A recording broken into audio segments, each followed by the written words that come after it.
Okay, I'm live. Here we go. And we're going.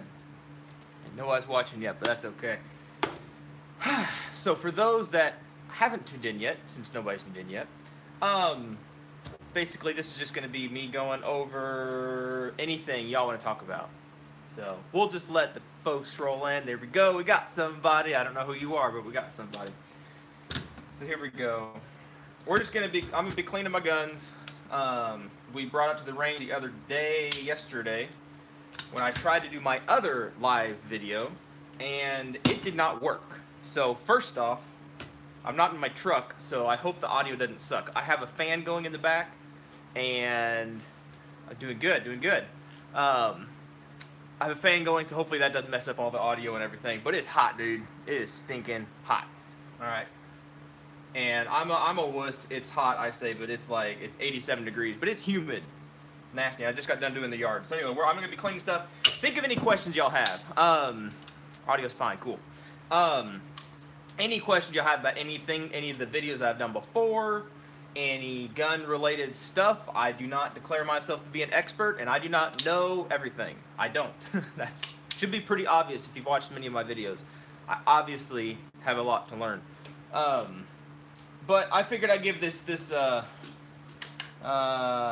live thing a shot, and we'll see what goes on. So, I can't even remember what we were talking about last time. SKS. I've never fired the SKS. I have a Wasser 10 or an AK.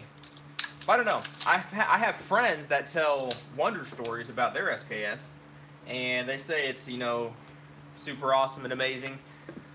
I honestly don't know. I don't know a whole lot about it. From what I understand, as long as you get a good one, you probably will be fine with it, and you'll probably be able to, you know, shoot it fine. I don't know. I keep looking over here. The buttons on these stinking iPhones, they look like the camera. So if I'm looking over here, I'm looking off at your ears. I should be looking over here. Abraham, you're a dork. So that's all I have to say about that. Alright.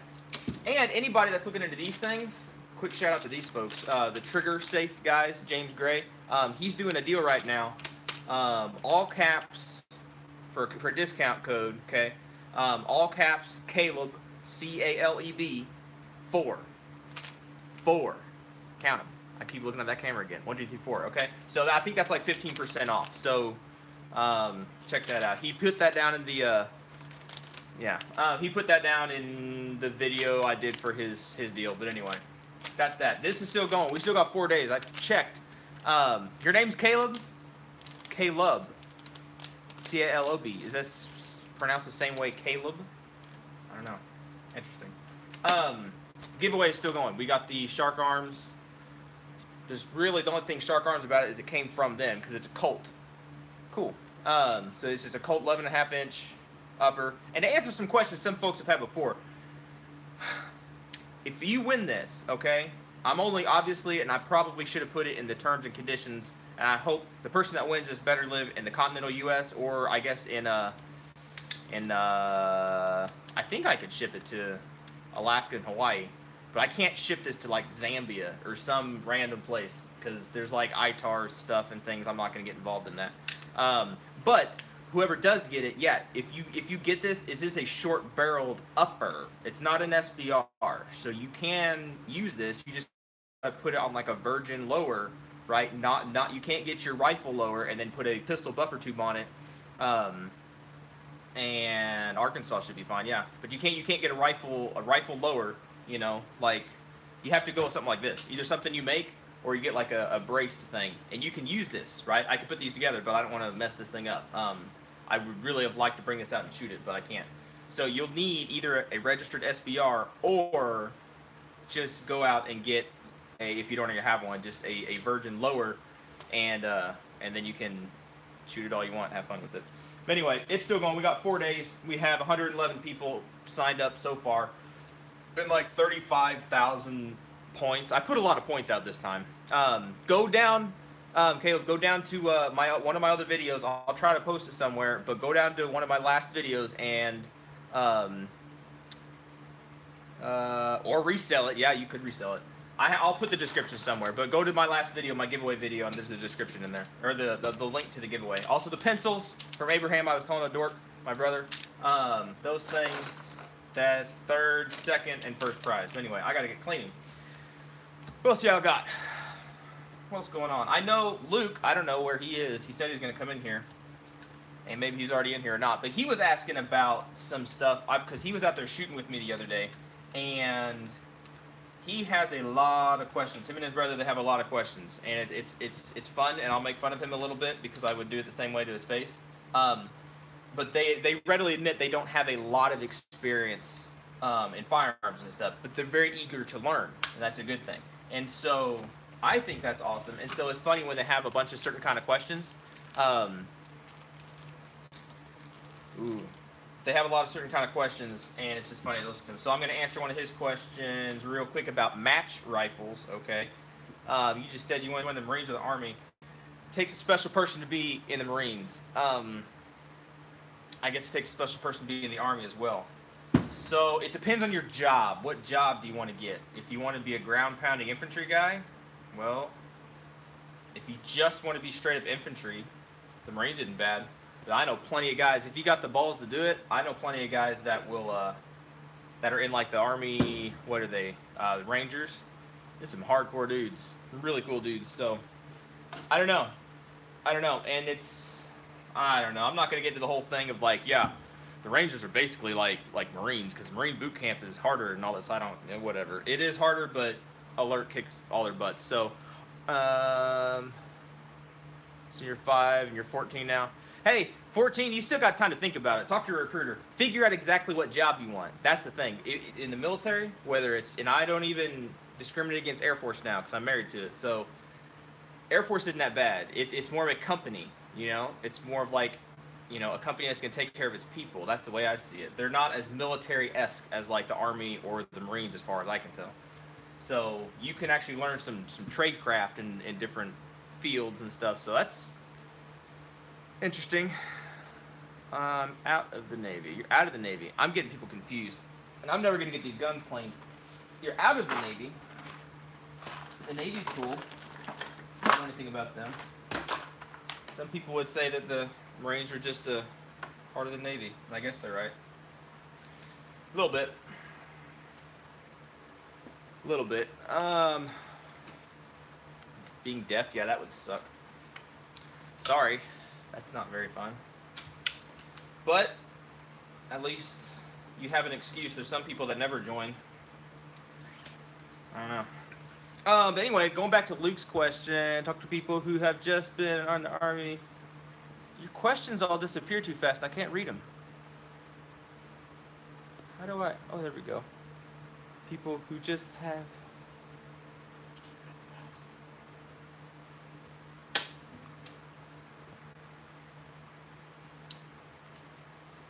I don't know. Army and Air Force, I don't know.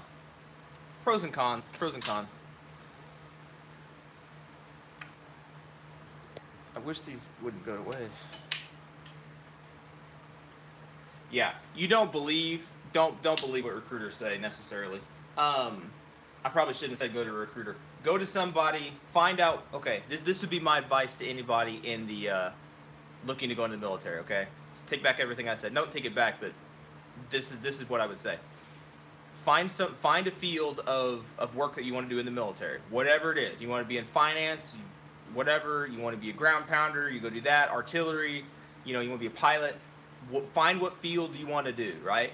And then go find somebody who's actually in that branch or in that whatever. They're actually a pilot. They're actually somebody. Find somebody, and you'll find that you search long enough, somebody will end up be willing to talk to you that's in that exact job that you want, and you ask them, because they'll be like, yeah, I tried to do this, and the recruiter lied up to my face, and I had to waste 5 years on this other contract I didn't want to do, and finally I got around to what I wanted to do, or whatever. And they will give you the skinny on what to look out for, specific to that MOS. Like me, I'm an anti-tank gunner. Well, that's not really what I wanted to do. I wanted to be infantry. Well, anti-tank is like the nerds of the infantry, I guess. But I just kind of did it, I don't know. I just did it because I wanted to be in the military and I just wanted to try it out for a while. So I tried it out for a while. It wasn't exactly what I thought. And I'm glad I did it. So I did it, and now nobody can say I didn't try. So I don't know. There we go. And I don't know. And there's always big differences between reserves and National Guard and active duty. None of that's the same. So that's why I'm saying you got to find somebody in the specific field that you want to be in, and you need to go. You need to talk to them, and then do talk to recruiters. And, I mean, you got to talk to them at some point anyway, because you got to get signed up. But don't let them pull the wool over your eyes. No, I never got deployed. I'm one of them weekend warriors that's always been there on the weekend. So I never deployed. I'm not going to profess to be one of those guys that knows all this stuff. That's why I don't try to give out a whole bunch of advice on like shooting or combat stuff, because I never saw combat. I just trained for some things, and I'm not going to get into my stupid stories about the Marine Corps. But yeah, they need to do a lot more training than they do, and I thought they did a lot more training than they do, and that is also dependent on your unit. You can get a really crappy unit. But anyway, I'm not here to talk about trash about the military. Can be good. I know some people that have had really good runs. I know some people that have got really messed up. So, know what you're getting into before you get into it. Anyway, talking about match grade rifles. Okay, so a buddy of mine, Luke, that went out shooting the other day. Him and his brothers. He's been asking me about match guns because I brought my Mark 12 out. And I let them shoot it and stuff, and they're like, okay, this is pretty cool. And then I wanted to make sure that they understood, since they were like a couple of them were like first-time shooters. They'd never really shot before. That's my understanding of it. I wanted to make sure that they didn't just grab, my $3,000 rifle, put a bunch of ammo in it, and just let it rip. Like, can the Mark 12 handle that? Yeah, it's a battle rifle. It's gonna do that. It can work. But will you deteriorate the accuracy? Yeah, you will. If you go burning up the barrel, yeah, you're going to take away some of the heat treating. Depending on how fast you shoot, how much you shoot. If you get 3 mags and you just dump it real quick, you're going to degrade a little bit. It's just not meant to do that, What's up, Walker? So it's not made to do that. So that's why with him, I mentioned that it was a match grade rifle, and I didn't want to just go, beating it around. And so he's been asking me questions about, what's a match grade? Is the match grade in the name? And I think I'm understanding his question there. To contact each other if you have any other questions. Hold on just a second. Let me answer this question and I'll get to you. Because I'm doing 3 things at the same time. I'm thinking, I'm talking, I'm doing YouTube, and I'm cleaning. So it's actually 4 things. But match is really just a term designated, I guess, my understanding of it, to like a gun that you would use for a competition, like an accuracy kind of thing, right? It's not necessary just because something has match in the name. Yeah, it's 4 things. Yeah, I'm real smart. Really, believe me. 4 things. But match, it's something it's not something in the name, because you get companies out there that are gonna try to advertise things, be like, this is a match grade hoochie-majigger. It's like, no, that's a crappy trigger that you just slapped a name on so you could charge an extra $50. No, I don't have pets. Not anymore. Not until somebody killed it. And so a match gun is just a gun or whatever that is made to shoot more accurately. And then match ammo, it would be ammo that is not like bulk stuff, okay? So it's not stuff that's just loaded real quick in mass quantities. It's more tuned ammo so that it has it has an exact charge. It has an exact, the powder weight, the bullets the same weight, the brass is all the same. And when you get it all the same, then it's going to shoot a lot better, right? So that's really the whole match thing. It probably doesn't make any sense because I'm trying to do a bunch of things at the same time. That's kind of how that goes. Oh, what else we got? Why does this thing keep going? Is it hiding the things? Hide all chat. No, I don't want to hide the chat. I wish I had a Thompson.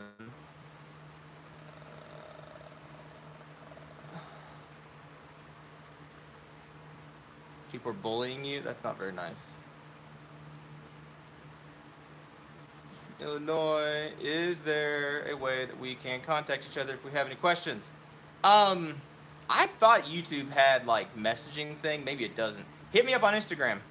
If you got a specific question, hit me up on Instagram. You can send me a message there. That's the easiest way. I do. Technically, it's not an AK. It's a Wasser 10. Works the same. My understanding of it. And I got that gun back in. I think I was still in high school. And I like it. I've hunted it with it. My brother's hunted with it. We got some interesting stories about that. And I'll get to that in a second. Favorite rifle coming up in a second. And the AK, it's a good rifle. Or the Wasser 10 is fine. I haven't had any issues with it. It's got a smooth trigger. I'm shocked at how smooth that trigger is.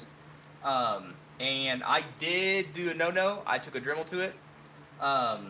And I smoothed everything out a little bit. And in all reality, I would do it again the way that I did, just smoothing it out. I didn't remove material necessarily. I just basically polished it.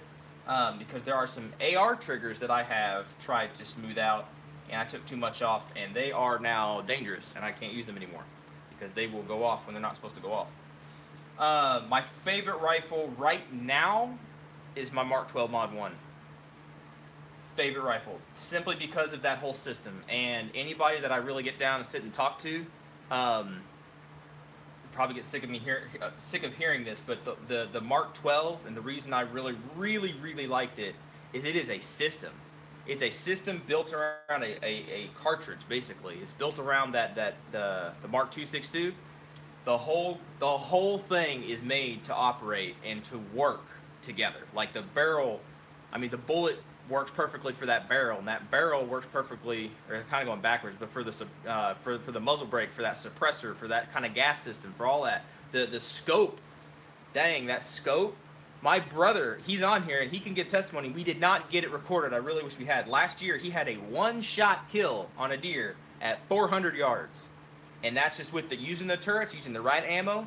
We lased it, and it was like right at like the high 390s, so it was right at about 400. We're like, okay, so I clicked the scope up to 400. He settled in, he was prone, shot it, the thing dropped. We were both like shocked. And he, of course, is like, yeah, now I got the longest kill. Like, yeah, okay, but you were using my gun, and you're using my ammo, and using all this stuff. Anybody really could have taken that shot. The gun makes it that much easier. What else we got going on?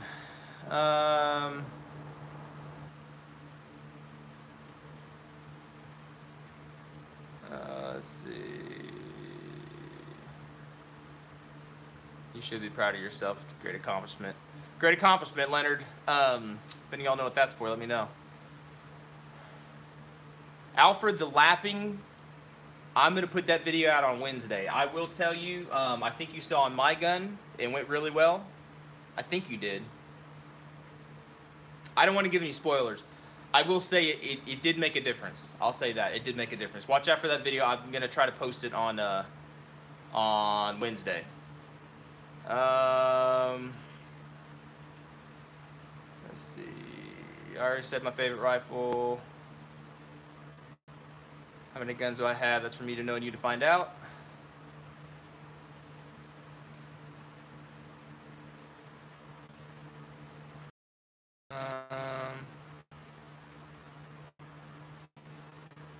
Anything else major I missed?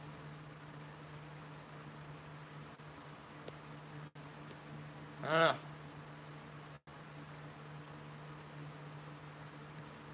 Yeah, okay. I don't know. Y'all being weird, so whatever. But that's okay.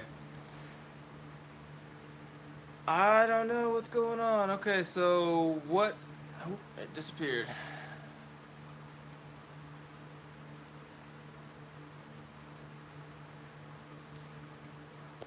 Yeah, okay.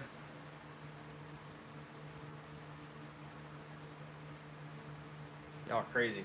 I can't even keep up with these and clean at the same time. My Instagram is... I should know that. I should know my Instagram. I think it's just my name, Caleb Downing. Just look up Caleb Downing. It'll be in there. Or go look in the... Go to my main page on Facebook, on YouTube, and it's in there somewhere. I'll post... I should know that. That's really bad. That's really bad. I'm trying to think. I get that mixed up with my Twitter because I never use Twitter except for those what do I use on Twitter? When Classic Firearms gives away when they do their giveaways, I use the Twitter thing. But that's the only thing I ever use that for. And that's why I didn't put it in mine, because I really don't use Twitter. Some people do, I really don't.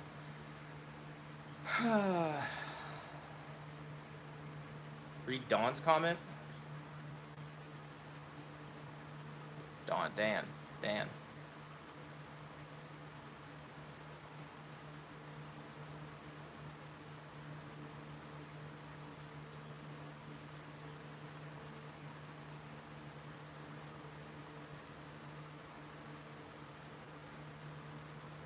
No, I don't even know what y'all are saying.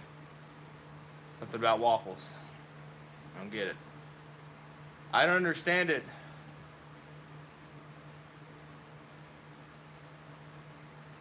I will shout it from the housetops, whatever your Instagram is. I don't know. I don't know how to do those shout outs and stuff.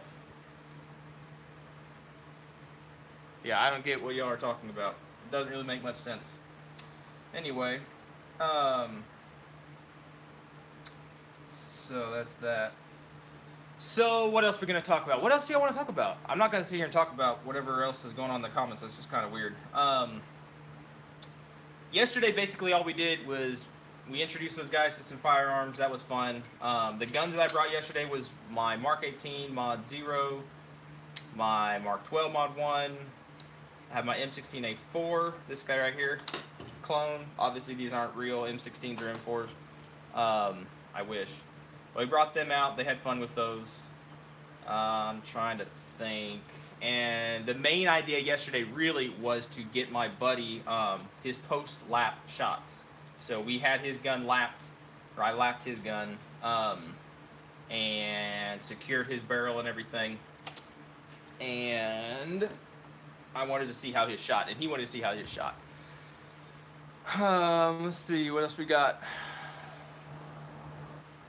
Lark Sag, okay, go check him out. I have no idea who he is. Your Instagram. I'll check it out. As long as it's not like evil or something. The new lower is going, RG. Homestead.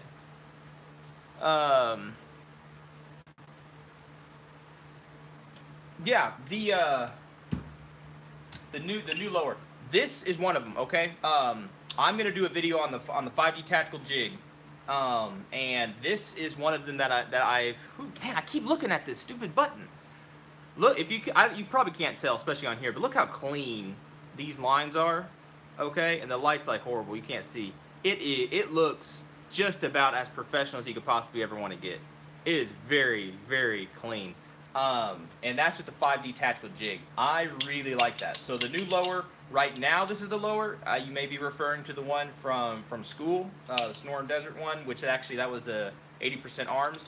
I already sold that. The jig from 80% the jig from 80% arms. I already sold that to kind of cover the cost of the 5D. So basically, I only paid like $50 for the 5D tactical one, and I think it's better. I think it's better quality.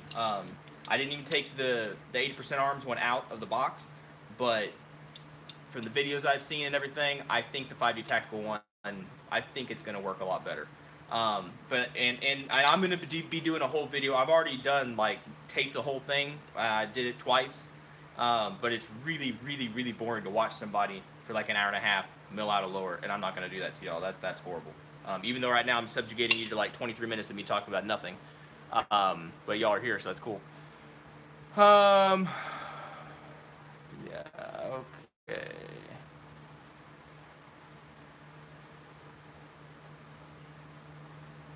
Giggling, no, that's not me. No, okay, giggling, that's not me. So anyway, but this lower right here, this has some stuff coming up probably to do with this summer build. This year's summer build, I need to figure out a better name for that. But it's going to have to do with this. Okay, it's kind of going to be two firearms, 2-in-1 kind of thing, to where the lower is going to be able to be used on both of them, but I'm mainly focusing on the upper on the other one. On that note, okay, since we're talking about the summer build project and all that, on that note, do y'all prefer, since y'all are my viewers anyway, do y'all prefer when I do a longer more in-depth video, like if I was to build, hypothetically, let's say I was going to build an Accurized Remington 700, okay? If I was going to build that, would you prefer me to have a well laid out kind of video over the whole thing? Whereas piece comes in, get this piece, show y'all, you know, do this other thing, you know, a bunch of littler videos, you know, not as formatted and stuff? Or would you rather have a longer formatted video? Let me know, because I am interested. Because there are several things that I really, really, really want to do, but it takes, I don't know. Let me know about that, okay? Let's see, Alfred, what do you say? The stripped lowers are going for like 50 bucks. They're not bad. That's right, Alfred. They're really not bad. Stripped lowers. And the 80% lowers went up. The last time I bought them, not the last time, time before last year, the last time last year, if that makes any sense, I bought them for like 26 bucks a pop. That was pretty good. I should have brought like 10 of them, but I didn't. And I ended up messing them up, and they were so cheap that I didn't take into account that they're at an all-time low, so I should probably have been more careful with them, so I destroyed 2 of them. I messed them up. Made me so stinking mad. That really, really, really, really made me mad. But now they're like 40, 45 bucks. I got a friend of mine that's desperately trying to find one, and he almost had it in the 30s, but then that sale went off, and I was like, man, I feel bad for you. Wants me to build an AR-15 for him, but he has a son who has Asperger's, plays violent games in the basement all day and never leaves the house. Well, Doug, that's kind of up to you.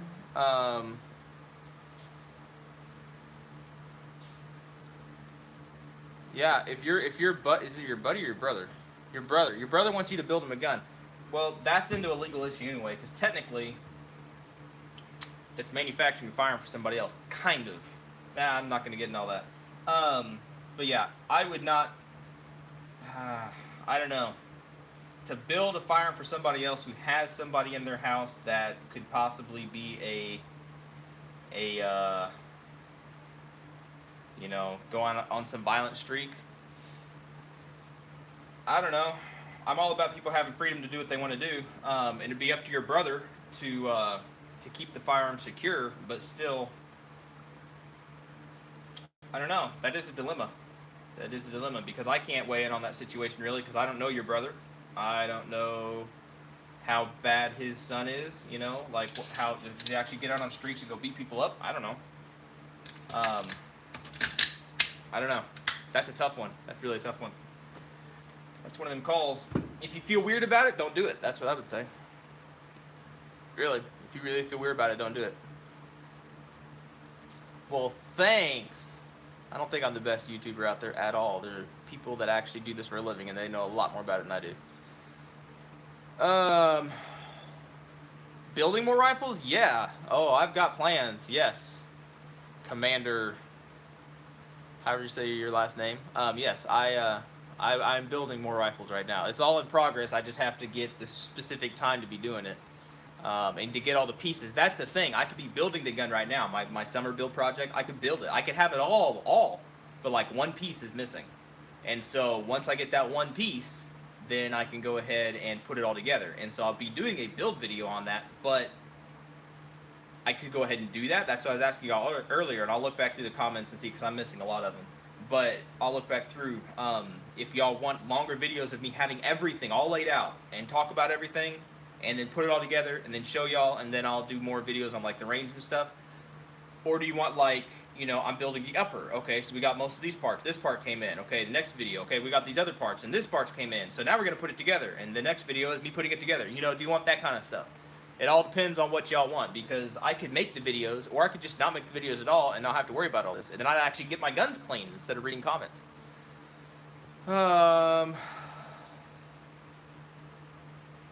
Dude, to make a Marcos Trail gun, get on Instagram. Shoot. I'll put my Instagram in here somewhere. Somebody find my Instagram. That is so stupid and tacky. Get a hold of me on Instagram. What was your name? Where'd you go? Gonna make a Marcos Trail gun. I coding? Sure. However you say your name, starts with an I. You're making a Marco Cottrell gun. Okay, so if you're doing that, get a hold of me on Instagram, and I will send you a bunch of links for some parts. If you're looking for clone stuff, or if you're looking for, I'm not going to send you the parts, I'll send you links. I don't have that many parts laying around. But if you're making a clone gun, or if you're making just an inspired build, I found some parts and pieces that, if you're just doing an inspired build, it's going to save you a lot of stinking money. But hit me up on Instagram, and I will send you those links so you can see those. I'm not stressed, dude. I don't get stressed. I don't really stress. It's not a big deal. I don't care.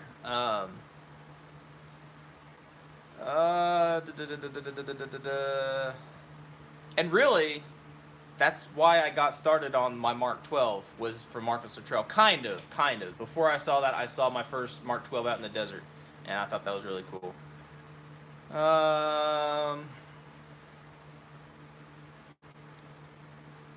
John Shook, that's your Instagram? Okay. That's cool. I don't know anything about that. Yeah, I'm not stressed. I probably look stressed, and I probably talk too fast for most of y'all. What makes you want to start building ARs? They're like Legos, dude. They are like Legos. They're like Legos for men, or whoever you might be. For mature adults, and even some immature adults, as long as you're responsible. Basically, I never got an AR until, shoot, I got a Smith & Wesson 1522. Sorry, yeah. I got a Smith & Wesson 1522 whenever I think I was 17 or 18, I think. And that was a good, oh, did you find my Instagram? Those links. Why did I start building AR-15s? Because they're fun. They're cool. They're like, you can literally, you start out with this piece. This is your only serialized piece.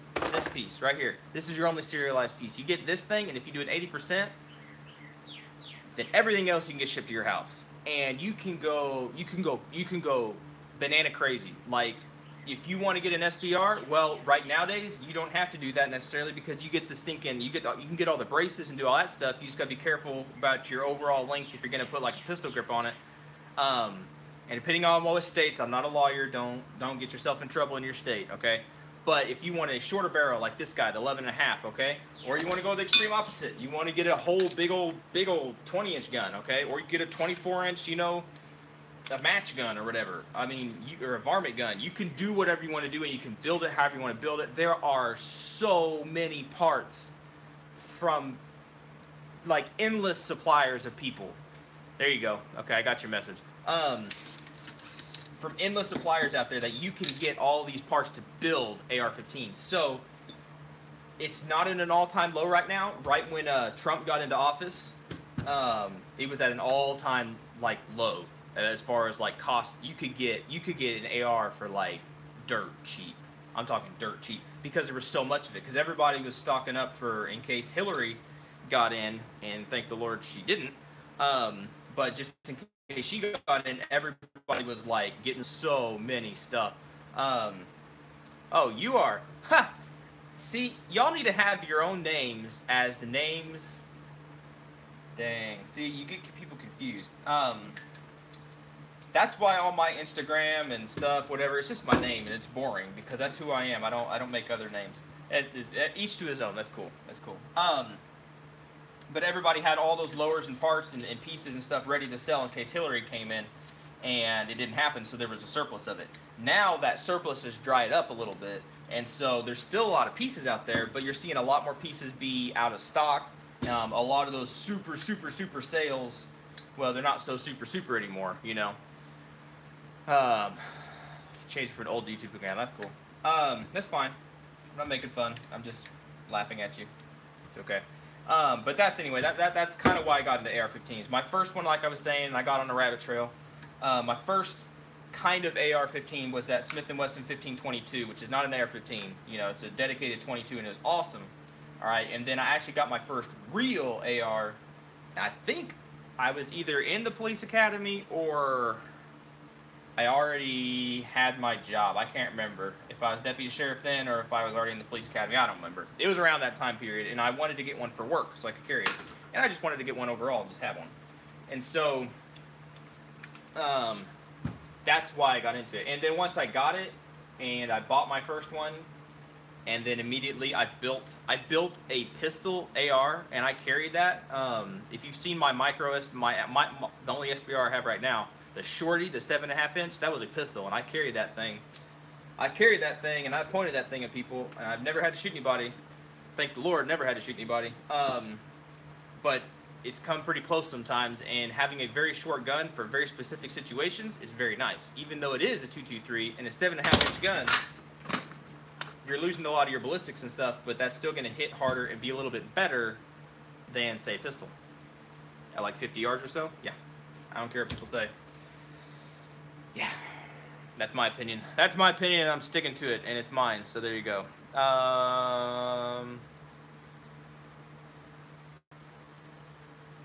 Cool.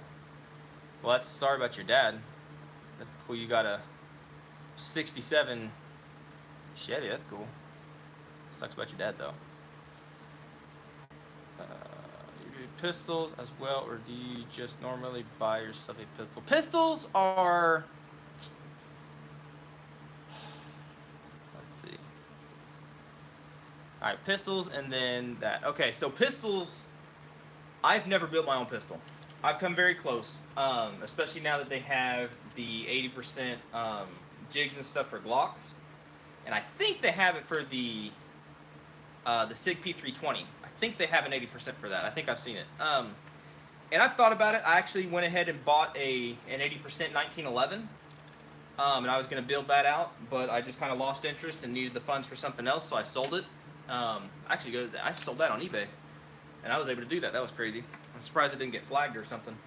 But I've never really built pistols, just merely for the fact that I'm more of a rifle guy. It's just more fun, I think, to shoot rifles. But I'm not opposed to it. At some point, actually, that's something I want to do probably within the next year or 2 years. I want to make and it's probably, I'm way behind the game. Everybody's already done it. But I want to make a really, really nice, tricked out, like, Glock. And build it, you know, do the 80% arms, or not arms, the 80% lower thing, and do all that. And put the RMR or a shield reflex sight on it. I want to build one of those guns, but it's been done so many times. I don't know if I'll actually do it or not. I want to for myself, but I don't know if I actually will. This thing is nasty dirty. Wow. What else we got? M&P Tech Rail. The only M&P rifle I've ever had was that M&P 1522. That's the only one that I've ever had. And it was great. I really liked it. Ruger 5.56 for $470. Yeah, see, $470 now it's $600. You can get, and this is why I tell people all the time, if they're asking me about building versus buying, like, you know, maybe they're going to get their first AR or whatever, I'll really advise them. There's so many pieces out there and everything. I know I missed the beard. It's going to come back. The beard's coming back. Yeah, this can't stay for too long.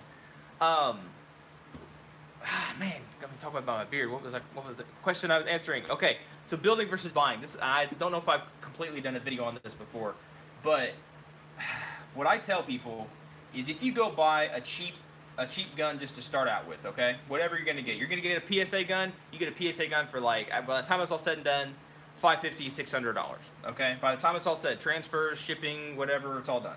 Okay, so you got a $600 gun. Okay, then you're going to decide, okay, now I want to switch out this rail. So now you go buy, you know, Midwest Industries or some other rail or something. You spend $75 to $100, okay? You find some really screaming deals and you get $75 or $100.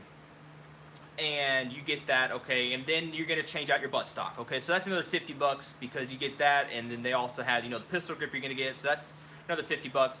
And then you're going to get, you know, an optic, and you're going to get this, and stuff just adds up. And by the time it's all said and done, you have your cool rifle, and then you've got 3/4 of another gun sitting over here in a box.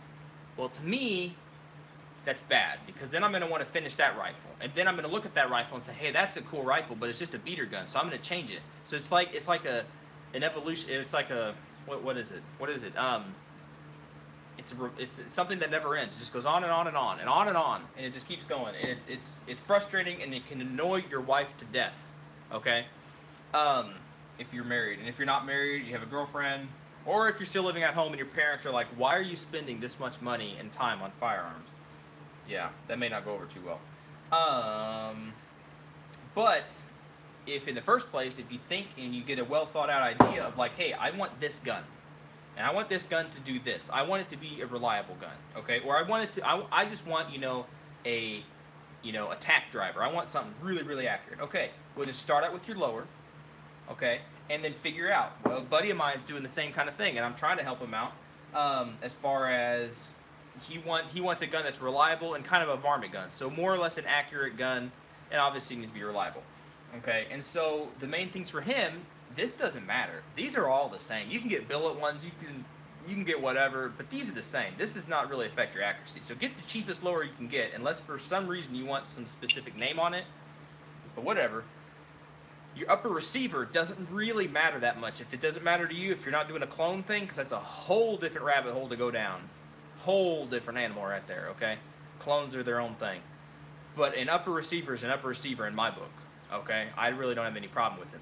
What really comes down to is your barrels, okay? Because, yeah, you can get a crappy barrel, and it might be reliable for you, but you're only going to shoot, 3-inch groups at 100 yards. And if that's all you want to do is just plink around and shoot stuff, well, that's fine. Spend $75 and go get a cheap old barrel. Optics are expensive, and that's one thing, is if you're going to go get a, if it's going to be a varmint rifle, you got to see the varmint to shoot it, right? And most of the time, you're probably not going to be using iron sights. So getting a good optic, depending on what you get a Trijicon. A buddy of mine got one for $800. I got mine, I think, for about that much, but then I sent it back to Trijicon. I had to have the tritium replaced and something or whatever. I think I had the rear glass replaced. It was scratched up, so it ended up costing another $100 or so. Nearly $1,000 for an optic. It's ridiculous. My Mark 12. Those are expensive optics. They're expensive. They're not cheap, okay? Or you can go the budget-ish build, okay, and you can get some Bushnell stuff for like $200. You can still, and if you're not going clone, I have a Leupold scope I've had for years. It's a $200 scope, but it's Leupold. It's crisp. It's clear. It's a 3-9.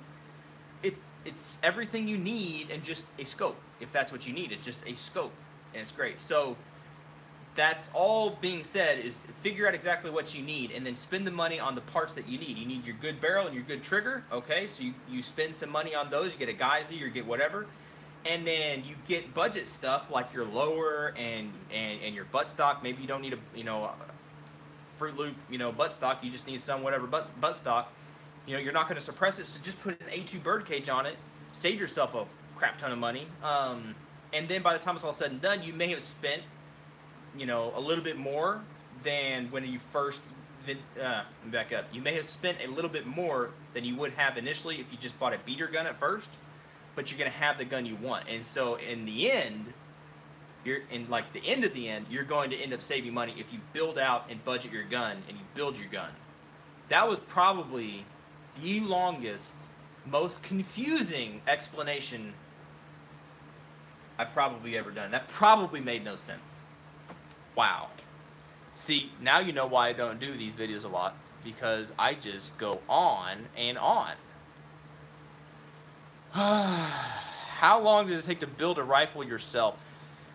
That all depends on what tools you got. You can build out a gun in a couple hours, or you can have the wrong tools and mess stuff up and break things, and it can take you days because you got to wait for shipping and all that stuff.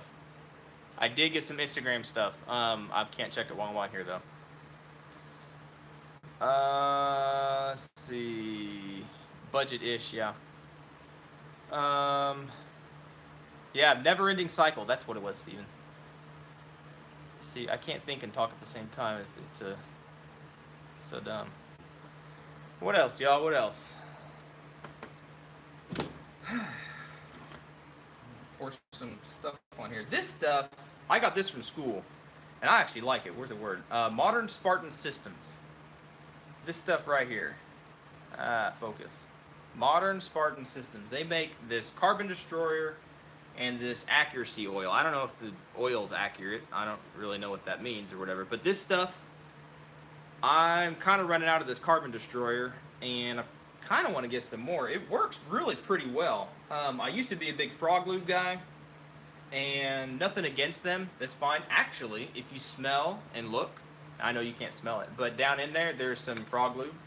I would almost swear this is frog lube. I mean, frog lube has a very distinct, like a peppermint kind of smell, and I think that's what they use on here. So I have nothing against frog lube. It's just for carbon and stuff, this is the first actual thing besides like Hops 9 or whatever that I've ever used that does actually help break down the carbon and clean out the guns. And I especially use it when I'm cleaning my Mark 12, because that gun I take a little extra time and finesse to get it clean. Not because it's fragile, Luke, but because it is it's a high dollar gun and I don't want to mess it up. So there you go. Answers maybe a question or two. I just got an email from Chris. I don't know what he's saying yet. I don't know yet. Oop.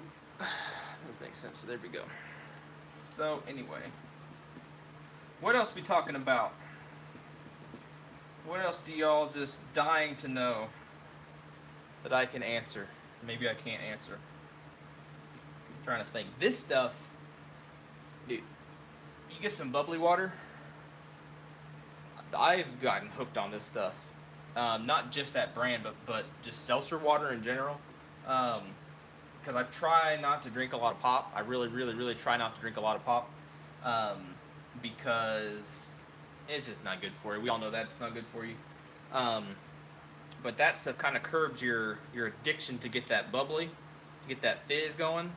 And also, I don't know if it's really true or not, but if you drink it, it kind of fills up your stomach a little bit with that gas and makes you feel full. So it makes you feel fuller longer so you don't eat so much. And I need to exercise a lot more and eat a lot less. And so I can eat a lot less if I'm drinking that because I don't feel as hungry all the time. This is a cool little trick. I've showed some of y'all this before. You take your firing pin, all right, and you got your bolt, your back of your bolt, and you use that. Fine. See how that's all like dirty, grungy, nasty right there? It's like the perfect size that you can scrape and break loose most of that nasty stuff. And you can see it broke loose a lot of that, and so now you still got some shinies right there. That's a little trick. I don't know if Eugene Stoner or whoever it was that invented all this stuff, if they thought about these things or not, but it works. So there you go. I think some people asked some questions. How much does your Mark 12 optic cost? The optic for the Mark 12, I can't remember the exact number. It's like a TS30 is the actual one. And Leupold just did a special run of those, and I think they sold them for, get my numbers wrong, I think it's $1,400 for the actual one that Leupold says. Now, the one that I have is not quite that much. Funny, cracked me up. Yeah, you broke my concentration. They're about $1,000. It depends on where you get them. If you go to AR15.com and you're looking into like clone parts and stuff, then go to AR15.com and go to their internet exchange, their forums. Okay, those are sick. You can get some ridiculously good deals there. Okay, I've seen basically the correct scopes, minus a few little markings, and those little markings can be disputable because I've seen pictures of those optics out there without these little hashtag markings and stuff. So I don't put a whole lot of vestige into that, but I've seen them go for like $800, which is really cheap. You know, for that scope, it's relatively cheap. That's expensive, but it's relatively cheap. An affordable rifle you could get for cheap. Like I was saying, build one. I don't know much about Ceratac. Make sure I get the right person. Battleborn Pug. I think that's how you say your name. A rifle you can get for cheap. If you want to stay in the AR-15 game, if you want to get or stay, whatever, if you're going to get one, I'm no kidding. You can get, I think it's Ceratac. Look up Ceratac. C-E-R-A-T-A-C or something like that. But look up Ceratac. And they have deals, and I don't know if their deal's still going for like $250. Okay, you can get a build kit, which is everything but your lower receiver. And then you go to your local shop or wherever. If you don't want to mill one out and do that, if you're trying to do it for cheap, you probably don't want to do that. Just go buy the cheapest lower you can find, because they're all the same basically. And then you're probably looking at having a complete gun for like 300 bucks. That's not bad. Also, troll Arms List. Okay, if none of y'all have gone to Arms List, so I talked about them before. If you've never gone to Arms List, you need to go check that out. That's where I got 2 guns. There was a shotgun, right? There's a shotgun and an AR-15. The AR-15 had a broken trigger pin. One of these pins was broken, and basically I just had to replace that. But I got the AR-15 and the shotgun, okay, for 300 bucks, which is like, I was shocked.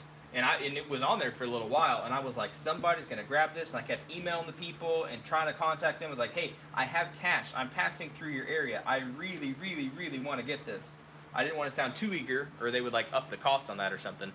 But I ended up getting that, and that was a screaming deal. So that's my like win story or whatever for Arms List. So if you find the right person at the right time, and you're in their area, and especially if you can pay cash, because a lot of people will do cash jobs a lot better.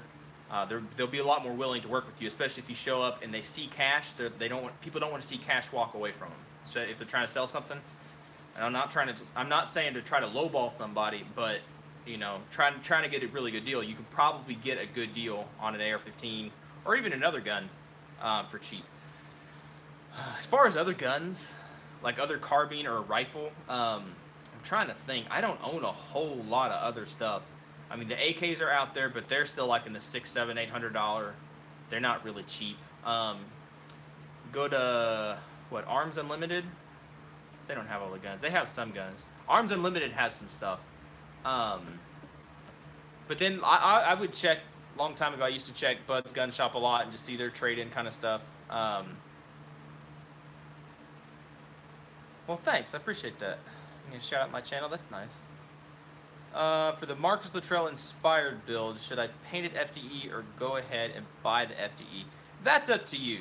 If you notice my guns, okay, if you notice my guns that I've had, I really don't paint them. I painted one, where did it go? I put it away. It's put away somewhere. I painted my Mark 8, one of my Mark 18s, okay? That was actually the one I got really cheap, and that's why I painted it. Or it's part of the gun that I got really cheap. Something about having a rifle like my Mark 12, okay? I have it, and when I posted it on the forums, I posted on, you know, AR15.com on the Mark 12 forums and stuff. People are like, "That's cool. Now paint it." Well, to me, it looks really nice, just black. It just looks really, really good. And in reality, the one that I saw in the desert, it wasn't painted. It was dusty, you know, but it wasn't painted.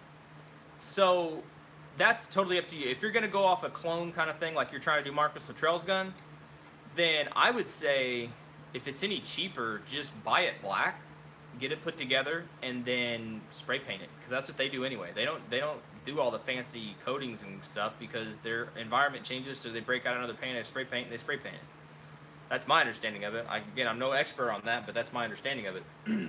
And then also, if you end up not liking how it looks or something, you can always go back in there and get some degreaser or stripper or whatever and strip it all off, right? And get all that paint off and start over if you really wanted to. That's kind of what I did with the gun that I had.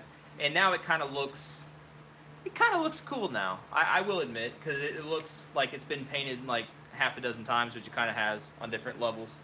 And yeah, anyway, that was the first time I painted, was on, I'm sure y'all know him, maybe you do, maybe you don't, I forget his name now, I'm trying to think, oh dang, he's the Air Force guy in Washington. He has a YouTube channel, Instagram, all that. Garand Thumb, that guy, Garand Thumb.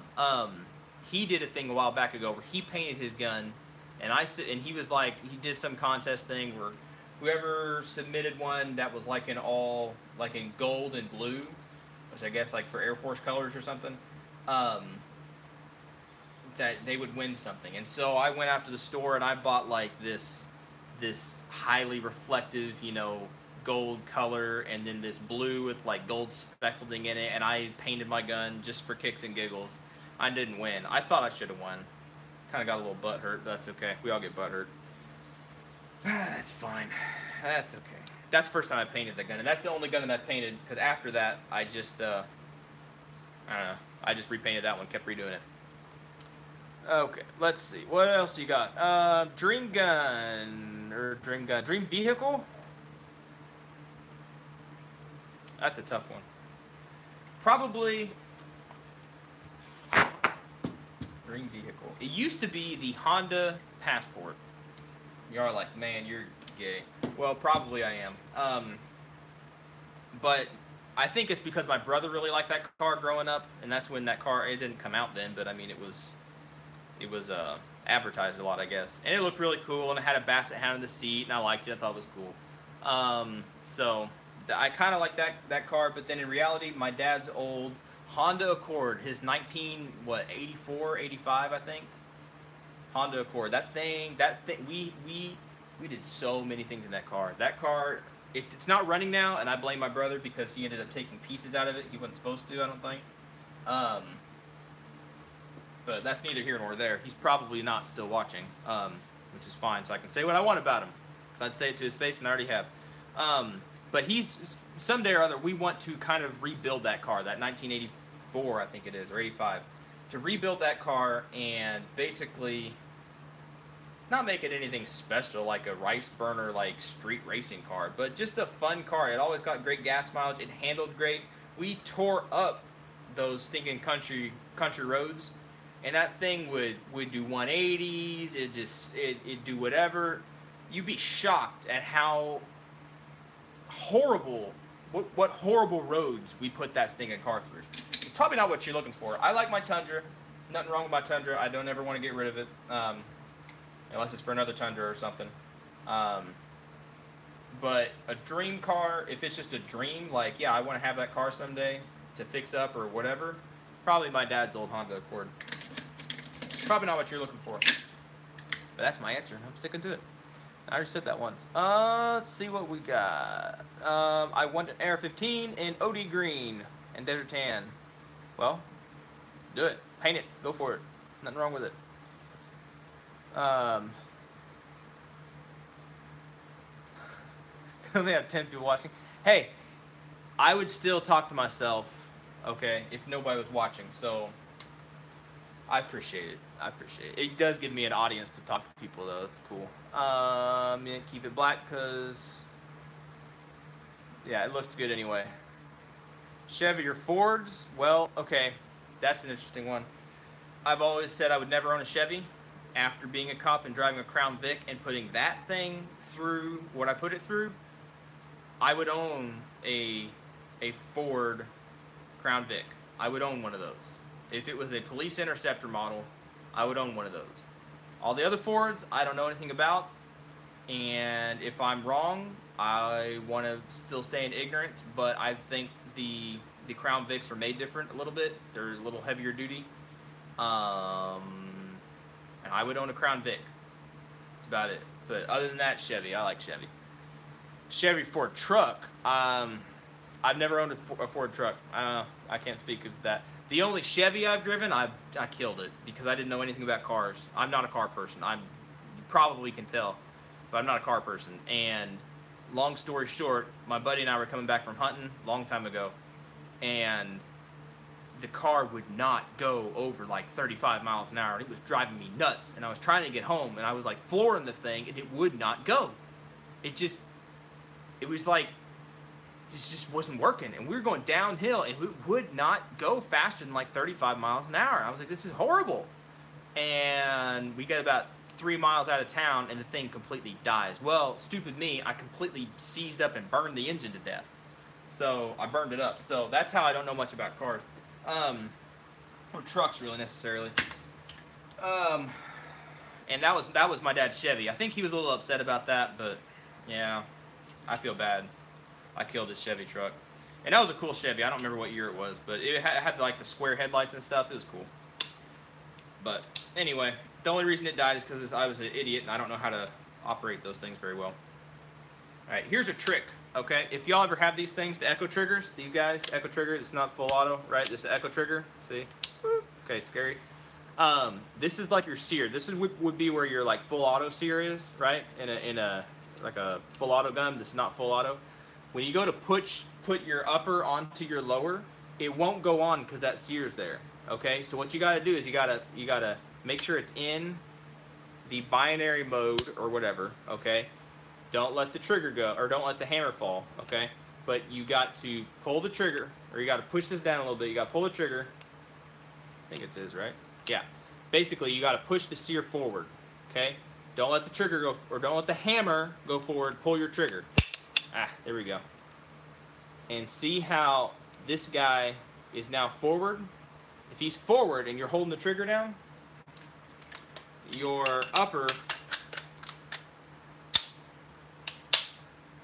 will fit on. If you don't do that, you're gonna spend forever trying to get your upper to get on your lower, because that little sear is gonna get in the way and it's not gonna let you close up your gun. Little trick. There you go. That's that gun. What else we got, folks? Wow, we're going over an hour. There's still people watching. It's probably the same, like, 12 people, but hey, that's cool. Favorite pistol? I really like my shield. I really like my shield. Just for the simple fact that I can carry it all the time, and it's small and convenient, and I can shoot decently with it. I like it. Before that, I would have said my Glock 27, and that's before I destroyed the frame on it, doing something stupid. Garage gunsmithing gone wrong, and yeah, that really made me kind of mad. So that was my favorite one before, because that's probably the pistol that I've had the longest. And after that, I got the lower replaced, so it was a new serial number, and I just lost its charm. I don't have that gun anymore. So probably right now it's my shield. That could change. Right now, that's probably my favorite one. Of course, that is if we're not going on AR pistols, because I do have some of those and I really like them. You don't own an AR, internet user. Well, yet. Hey, not a bad time. Actually, what I predict, if Trump gets in again, I bet we're gonna have the same thing happen. It may not be as rash. Depends on who runs against him in this coming up election, right? But if he gets in again, then I suspect we're going to have another major down in prices of firearms. I'm not saying wait until then, because worst case scenario, you wait until then, and then the wrong person gets in office, and all the everything skyrockets, and then you're paying $1,000 for an AR-15 you could have been paying $400 for. So I don't know. It's not a bad time to buy guns right now.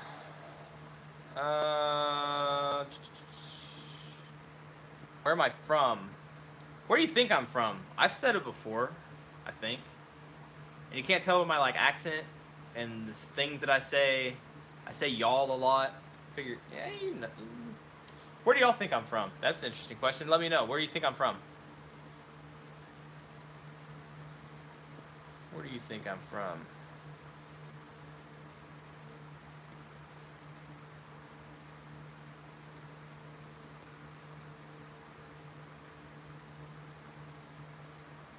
You have been here from the beginning. Battleborn Pug. I hate people have such long names, and I can never read them, so I sound like an idiot when I read them. But you have been here from the beginning. That's cool. Glock 19. Glock 19s are good. Okay. That is actually, if I do build another, that gun I was talking about. If I get an 80%, Glock and do that, it's going to be a 19, not a 17. The full sizes are okay, but they're not really for me. I don't really like those. Yeah. Too snappy. See, Soldier 27 is too snappy. Not good with it. I think that's one. Yeah, the 27 is snappy. It is snappy, and it's a 40. So you got a little bitty package with a high pressure round. That is very, very true. That's why even on my Glock 23, the one I shot myself with, I still have that, but it's a 9mm now. I've swapped out the barrel, and I love that thing. I really, really love that thing. Just 9mm is way cheaper to shoot. The only thing 40s in my mind are good for, the only reason I would put that barrel back in is if I'm going to go hunting. Just because most states you can't hunt with a 9mm. I don't know any state you can deer hunt with a 9mm. But with a 40, you can. So you're not going to get messed up if somehow you run across a game warden, whatever. He's like, why are you carrying a 9mm?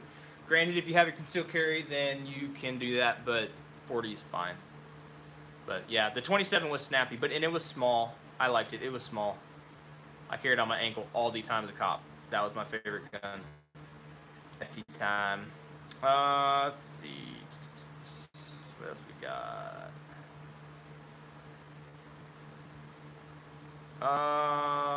FNS 9. I don't have an FN. I wanted to get an FN a long time ago. Now you can see it's my hand.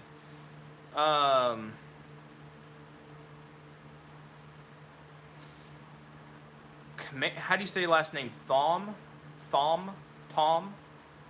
Commander? Anyway, I'll just call you Commander. Do prices of pieces go up as well? That all depends on what kind of policies those people are pushing and what kind of laws they're going to do. Because if they're the kind of person that's going to get into office and they're going to try to say, okay, we need to serialize, like they're going to reclassify all of these as assault whatever, X, Y, Z, which they're not. It's a rifle. It's what it is. And right now, like I've talked about before, your serialized part is right here, right? Well, if they get some crazy burr up their head and they go and they get the right people in office and they start passing a bunch of stuff and they say, okay, now your serial number has to match the serial number on your upper. And the upper has to match the serial number on your barrel. Well, there aren't serial numbers on these things. There's serial number on this, not on this. So if they start doing that, then yeah, you're going to see mad amounts of like prices and stuff going up. It's going to be crazy. So in general, yeah, the prices of pieces are going to go up, not just the firearms. Just because people are going to be buying things, getting ready for somebody making some stupid harebrained law like that, if that makes any sense. Hope that helped. Thom. Commander Thom. There we go.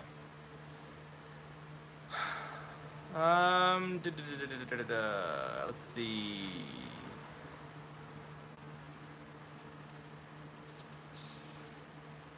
Mostly an AK guy. AKs are cool. ARs just shoot smoother and are just about as cheap to shoot, I think. Spikes would be a Spikes gun is cool, as far as I know. Don't own one. The most name brand ARs I own are Colt. I'm trying to think. I own Colt, Palmetto State, Anderson, and an Olympic Arms. And then some 80%, which are just my own kind of thing. But those are it. I don't own all the other Gucci stuff. Simply because I don't have the money to do that right now.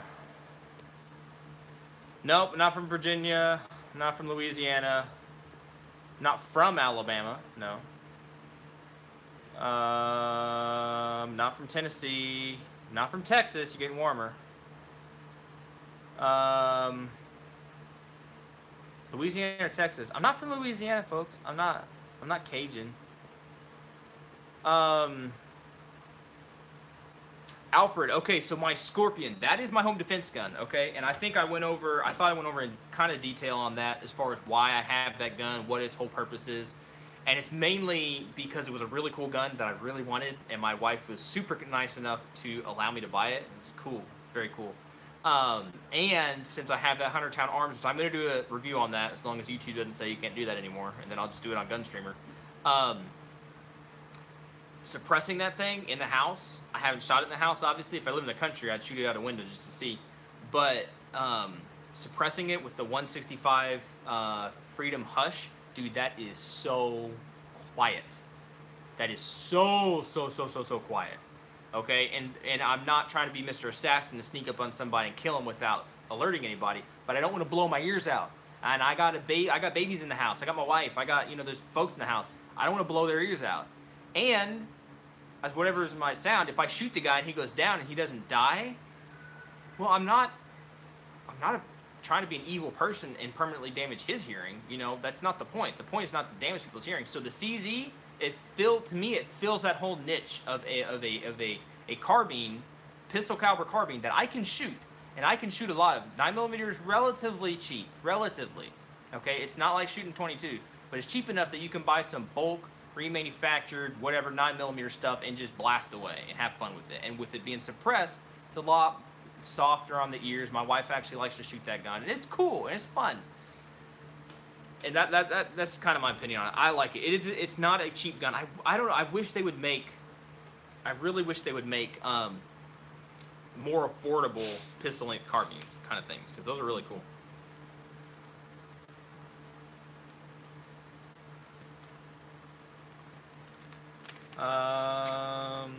Sig Sauer. Are we there yet? I'm gonna have to go way back. Oh.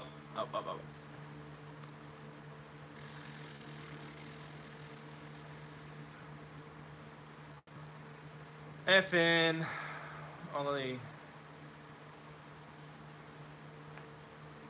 Trijicon HD on your FN? Yeah, I don't know.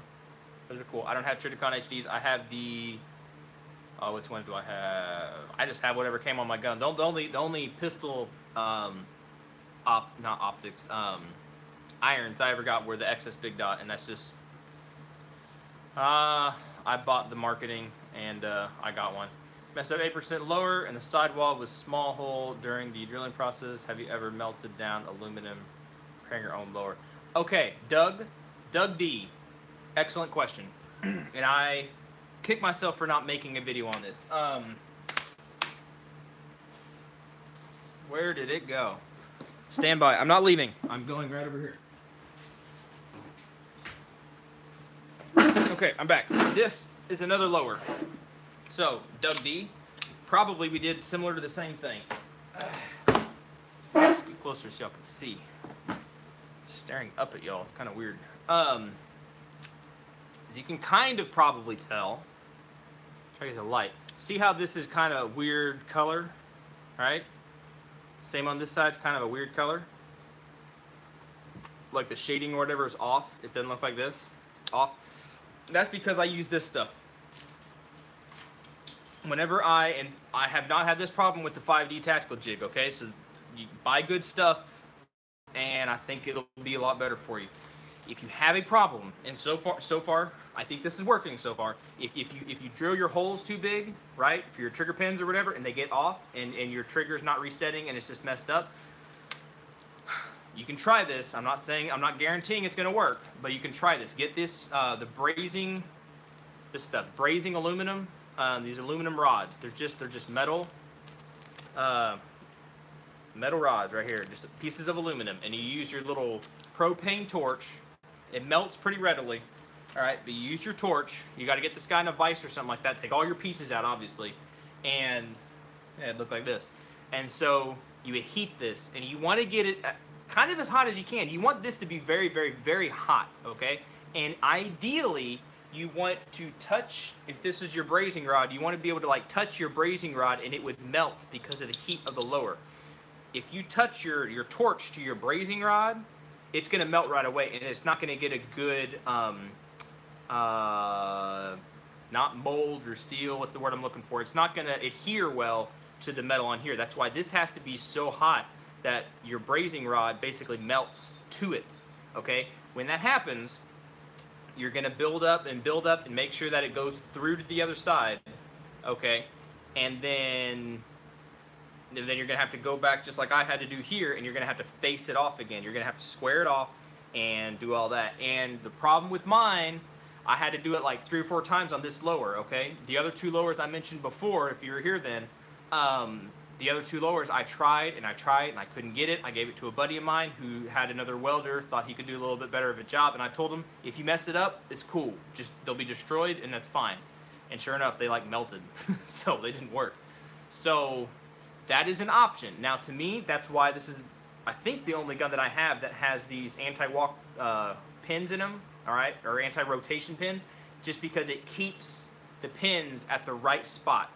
Okay, even if there's a little bit of a wiggle in that trigger pin hole, it's going to keep it at the same, keep it from shifting. Okay, or you could drop in like a drop-in trigger, where the trigger itself is a whole mechanism. You drop it in, and even if the whole trigger mechanism shifts and wiggles a little bit, it's all together, so you're not going to have issues. I hope that helps. So yes, you can do a little bit of brazing, okay, a little bit, but you got to be very, very careful. And then once you get it done, I would recommend dropping in like a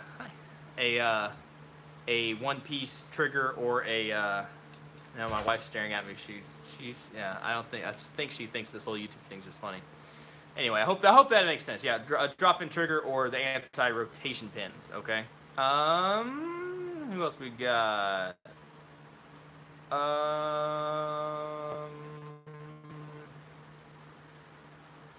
ATF's new opinion on laws adapting invert grips. I don't know.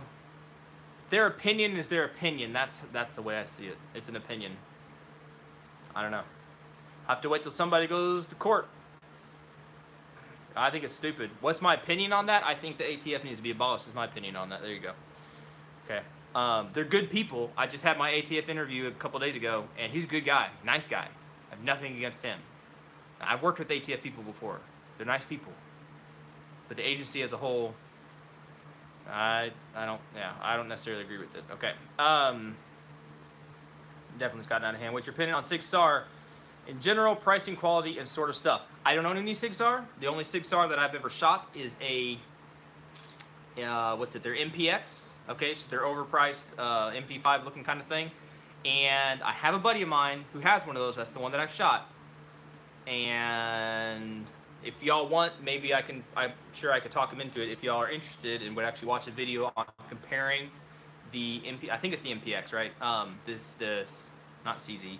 Comparing my CZ Scorpion to his MPX. My CZ Scorpion all decked out with, I think with everything. Maybe the suppressor, maybe not. I'll have to actually look at that. But I think at least half the suppressor cost of my CZ Scorpion, at least the whole setup is cheaper than his, just his MPX. So I think they're overpriced. I know that they're name brand and all that kind of stuff, but they are what they are. Navy SEALs use them, right? So they can't be that bad. But then I knew a Navy SEAL, and he was selling his P226, so apparently he didn't care for it that much. All right, what else we got? Massachusetts, nope. From Oklahoma, Steve M. Hey, Oklahoma, that's right, yeah. Yeah, I'm from Oklahoma. I'm Okie, y'all. Yes, I'm from Oklahoma. I said that in other videos. I thought. You look at my videos, I have Oklahoma deer hunting. I guess I didn't say I was a resident or whatever, but yeah, okay, yes. I'm from Oklahoma. I'm an Okie. Sooner, Boomer, people, whatever. I'm not into sports, so I don't care, but yeah, I'm an Okie.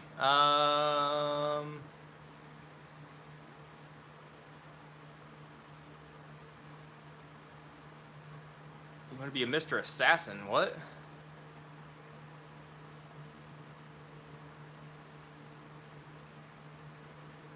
You don't want to be an assassin? That's not very good. I don't think that's what you mean.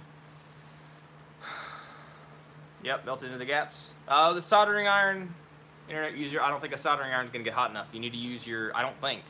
If a soldering iron is going to get hot enough, I think your metal is going to be too weak. It's not going to hold up to the pins and all that. All right, Ryan. Appreciate it. I will get back to you on that for sure. All right, see, y'all are already leaving out. That's cool. I probably got to go too.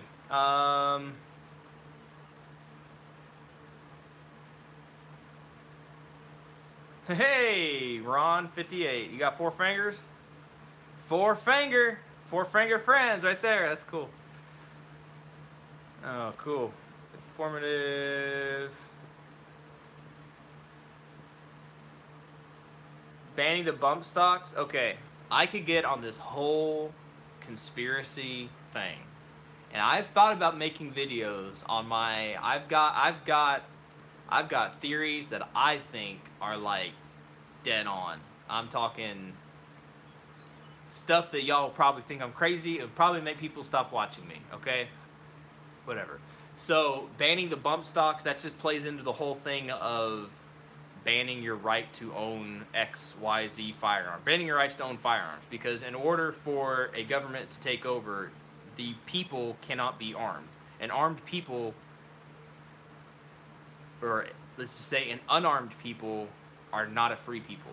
Because they have no way to defend themselves even from their own. So it starts with different things. And as they ban accessories and this and that, and they redefine and do this and do that, they're slowly just chipping away at the fact that finally someday they're going to come down and say, hey, you can't have guns anymore. So what's my opinion on the whole banning the bump fire stock things? A bump fire stock is a piece of plastic. You can bump fire this thing. All right, you can bump fire. You look on Military Arms Channel, he bump fires like everything. Okay, and maybe not on YouTube all the time now, but like on Instagram and stuff, he got on a kick of bump firing so many things. Just bump fire. You put your finger in there and you push, and it'll bump fire. It doesn't take a stock to do it. So that's BS on my. Yeah, I think it's BS.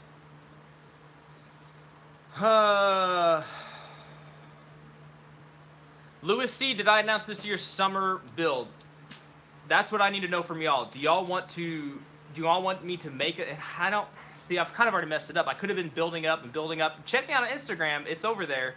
CP Downing, I think, is what it is. I have little pieces and parts, and there's only so many people over there. I have like 5,000 YouTube subscribers, and I think about 5,000 of them are actually from my other video. I don't think they really watch my videos, but I've got 200 or something over there on Instagram, and they know what's going on as far as the summer build. So I haven't really announced it here, but it does have something to do with this. So it's an AR style, actually not that one, this one. It's an AR something, okay? It's a clone build. It is going to be a clone build.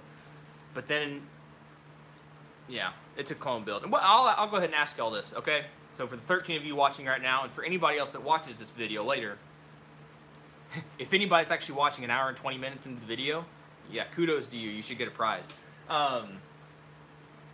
Would y'all, and I'm torn between this, would y'all rather see, okay, probably next year, because I got other things that I got to do, things I got to pay off and stuff I got to get situated. But when it comes time to build it, would y'all rather see a Mark 12, probably another Mark 12 Mod 1, chambered in 224 Valkyrie, okay, which I don't think has been done. Not a true, like, everything but the bolt carrier group and the, or the bolt and the barrel. I think there's potential for that. That's something I kind of want to do, either that or do a Mark 11. So like the M110 SR25 kind of rifle. So a 308 AR-10 build. I have an AR-10, and it's actually sitting right here. It's in pieces. The buddy of mine is, he is building an AR-10. I'm helping him a little bit with it, sourcing some parts, letting him use some tools and stuff. And he's got me to thinking about rebuilding mine. And so as I've been thinking about it, I've been thinking, well, I may want to do an SR25. So that is a possibility. So let me know what y'all think, and I'll put a thing on Instagram. You know those things on Instagram where it says, you know, vote yes or no, or vote for this or that. I might try to do one of those things and see if y'all would be more interested. I mumble. My mouth is dry. More interested in seeing a Mark 12 Mod 1 in 224 Valkyrie or an SR25, like a standard blown out SR25. I don't know about the suppressor. That thing's $1,500. I'm not just gonna drop that. So let me know about that. All right.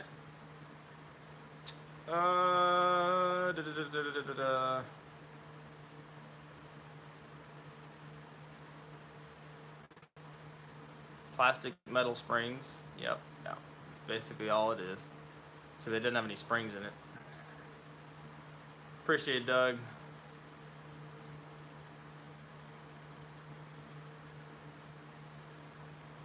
KJR, I think you got problems there. Slide Fire stock voluntary went out of business. Yeah, they did, which is sad because they were a veteran-owned. I think it was a veteran-owned everything, so they're out of business because of that. That's just sad. It's really, really, really, really sad. Really, really sad.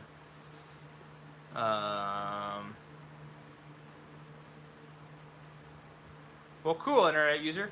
So did I get you on the when I did my tactician review? I can't remember if you're one of the people that freaked out and were like, hey, you changed everything about it. You broke the light. And then you wait to the end, or some people didn't wait to the end, and I actually got them. And they just stayed mad at me. And I was like, yeah, that was the point. I was trying to make an April Fool's video. So I don't remember if I got you or not, internet user. Alfred, 224 Valkyrie. All right, Lewis, 224 Valkyrie. Commander, 224 Valkyrie. Never heard of that? No. Block 2. Y'all never heard of 224 Valkyrie? Is like, that's the new hotness, or it was the new hotness, I guess, at SHOT Show. And I'm hoping it's not like the 300 Blackout. 300 Blackout's cool, and I have one of those. I never shoot it because it's just expensive, and it fills a niche this big. There's only so many things it can do. Once you step outside of those things that it can do, an AR or 308 or an AK are going to do way better. So the 224 Valkyrie is designed to be, and I'm no expert in this, but my understanding of it is designed to be like a long-range cartridge, right, that stays supersonic longer than most other calibers. So definitely longer than a 223 or a 5.56. Definitely longer than a 308. I don't know about 338 Lapua and all that stuff, or 338 Magnum, or those cartridges. But the bullet is supposed, since it stays supersonic for longer, it shoots way flatter. All right, so there's not as much drop, and it's supposedly more accurate.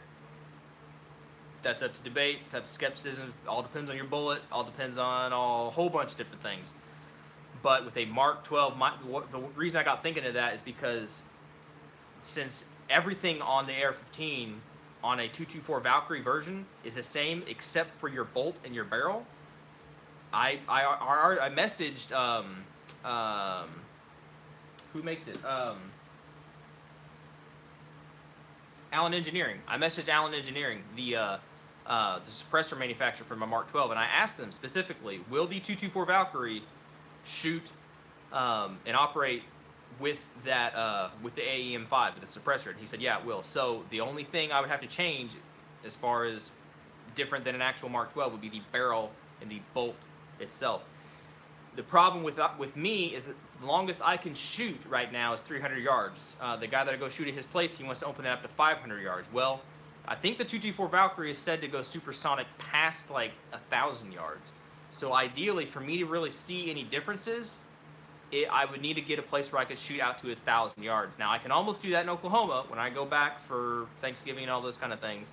I can almost do it there. We can get pretty far, and I might be able to find a place where I can shoot farther.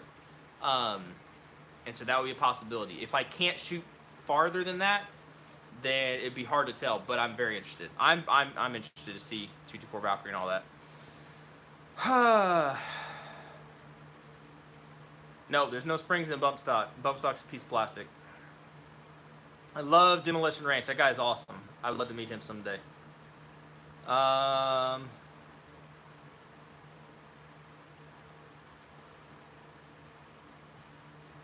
You would express concerns over the mods. What mods?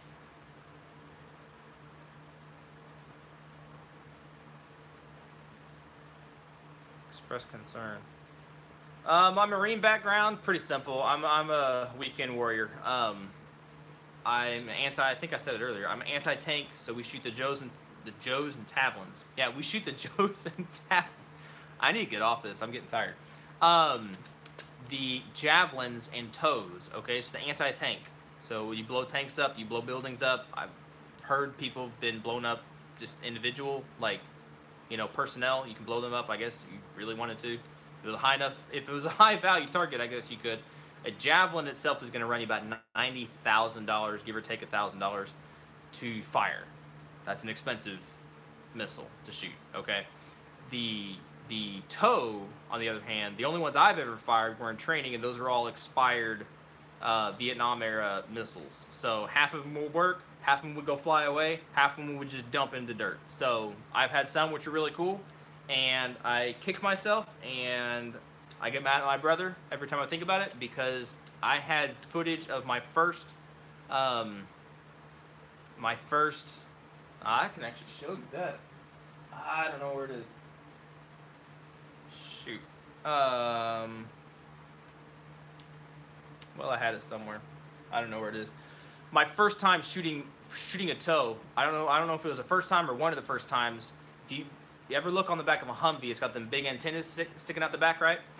And this your radio antennas and all that. And so you're supposed to check your back blast, because when the missile goes off, it shoots that big old back blast out, and you can kill people and you can mess stuff up. Well, one thing led to another. I was specifically told on camera, do not check your back blast. Let somebody else do it. Somebody else supposedly did it, but they didn't do a good job, and I blew the smithereen out of that stinking antenna. The missile went, and I believe that was one of the ones that actually worked, and I hit what I was shooting at. But the antenna shredded. So I have a piece of it somewhere. I don't know if I'm supposed to or not. Probably shouldn't say that. But it's dead. It's not like classified stuff or anything. Anyway, that's probably one of my best stories from there. You overpaid for a Vepr. You're so happy. Yeah, because they're not available anymore, right? See, there's so many things. There's so many things. Like 7.62x25, the Tokarov. Dude, I remember growing up in high school, and it's before Cheaper Than Dirt got all messed up and everything, but I would get their magazines all the time. You could buy those things dirt cheap. The ammo, dude, if I did that now, I'd buy like 15 cases of those, have like 30,000 rounds sitting down here. It'd be cheap. It'd be like shooting 22. It was crazy cheap. Yeah, there's a lot of things I wish I would have got. You're back? Well, you're back. You are back. I gotta go here in a minute. My wife's gonna go crazy. I should do a video. I do videos. What do you mean? KJR, what do you mean I should do videos? A specific video on the Marine thing? Maybe.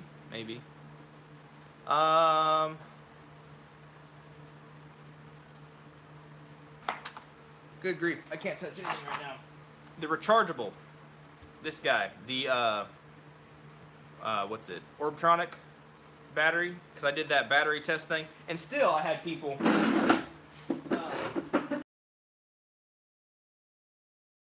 that, you know, I shouldn't, you know, you use a rechargeable battery in the thing, it's just gonna die on you. Well, I did the stinking test and I let it just run, and it works just fine, and it saves me money every time I put battery in it. So that's the only mod.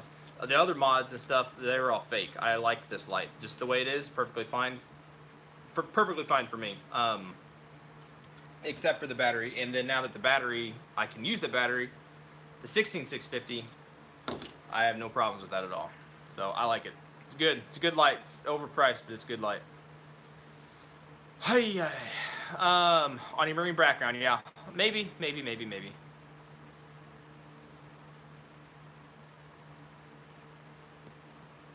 Okay, so what have you missed?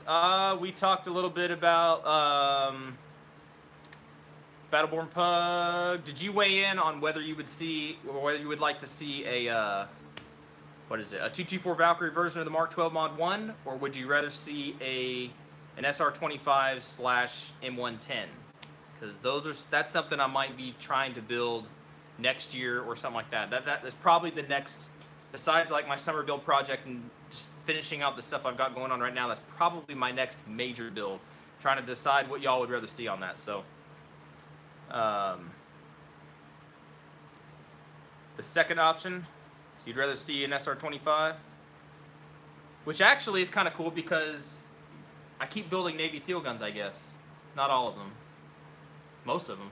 Because the Mark 12, sitting down here, I need to clean it, but I want to concentrate when I'm doing that.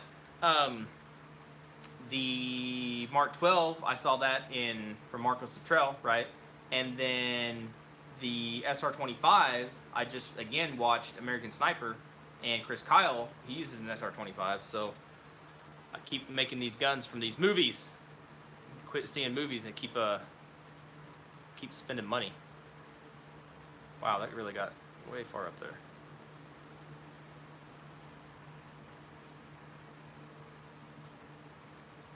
Cool, Commander. Appreciate it. Check you later. It was a sidewall, small hole during the drill. Other than aluminum. I did. I answered that question earlier. Do you think that the American military would confiscate guns from the American people if they were ordered to do so? That depends on the people. On the military personnel being ordered to do what? I don't know. I don't know. Do I think it would happen? No. No. I don't think it would happen. Personally, I don't think that would happen.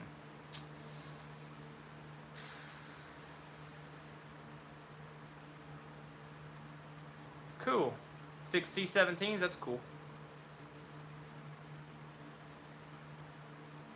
Yeah, 0811. Alright, so you use only the CR-123s on your light.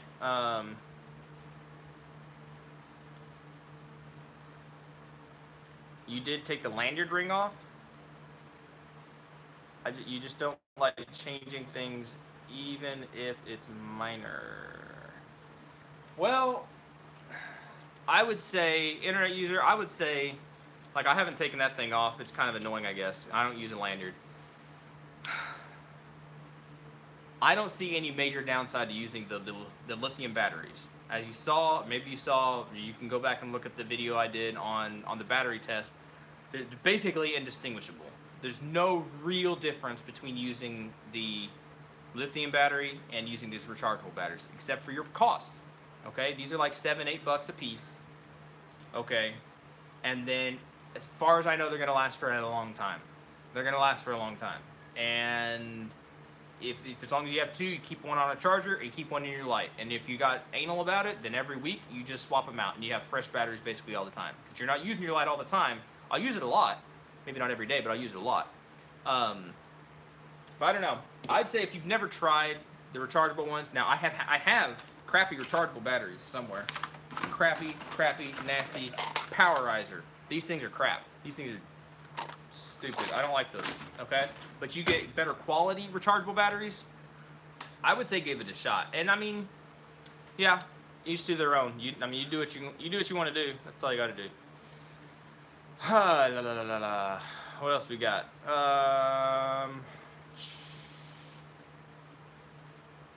The XT2C. Never used that light. I have to look that up. That's interesting. Why did I join the military? Well, I kind of always wanted to be in the military, kind of always wanted to be a Marine. Actually, I wanted to be a Navy SEAL, and then that kind of led into wanting to be a Marine, and I got the opportunity, and I was like, well, I'm going to do it. I'm either going to do it now, or I'm never going to do it. And so I did reserves, and it was an experience. I'll say that. I never got deployed, never did anything really cool. I don't know. It was interesting, and now I can say that I've done it. Military's for not for everybody. The Marines are definitely not for everybody. But yeah. You just carry a back left pocket with the bezel up.